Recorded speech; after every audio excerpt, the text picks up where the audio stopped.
It's such a paradox, this car, because on the one hand, as I proved with that trip to the Alps in June last year, when I drove down to Lake Como and back on my own in this car, it is an extraordinary driver's car.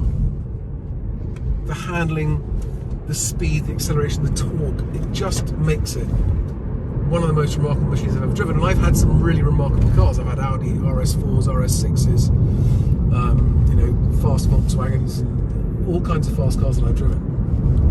And this is not even the performance one. This is the ordinary long-range Tesla Model 3. We're going uphill now, I'm doing 40, and I put my foot down. That's 60, like that. I mean, it's insane. And that's 80, which you're not supposed to do up here. And it's absolutely solidly sure-footed. You didn't know we were doing a car review today, did you? No, I was like, oh. Even though it is better at everything than all other cars I've ever had are. Is it as luxurious as something? No. There are certain refinements that you don't have in this that you get in some of the other luxury cars. Is it as well made as an Audi or a BMW? In some ways, yes. In some ways, no. The interior quality isn't quite as good as those, but is it faster for the same amount of money that you get with another car? Yes. Is it safer? 700% safer. You are 7 times less likely to have an accident in this car than you are in another car because of the active accident avoidance technology, which we used on the day I got it, right? Yeah. Does it cost less to drive? Yes, like 90% less. And that's before you even take into consideration no congestion charge and no servicing. I've had zero servicing costs so far on this car. No tyres, no brakes, and yet it's faster than my RS6.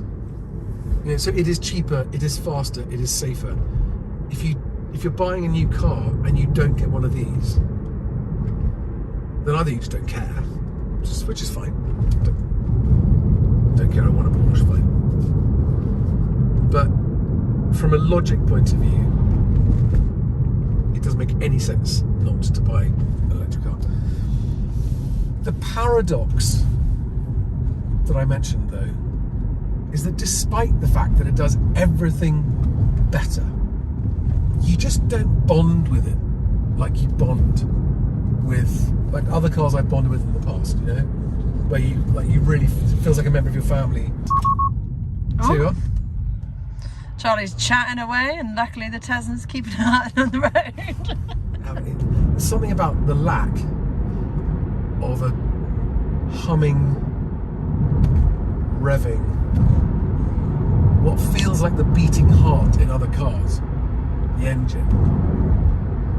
There's something, maybe it's just because I've been used to it all my life, Despite what I just said about the paradox of not bonding with it like you bond with petrol or diesel cars. When I did that trip to Lake Como and back on my own, and spent 5 days on the road in this thing, it did it better than any other car I've ever done it. It really did. It's to do with the music playing, the music choice, the navigation, the acceleration, there's plenty of superchargers, the fact that it saved me over £1,000 on what it would have cost me in fuel to drive at that speed. And I wouldn't have gone at that speed if I'd been in another car because it would have been too expensive.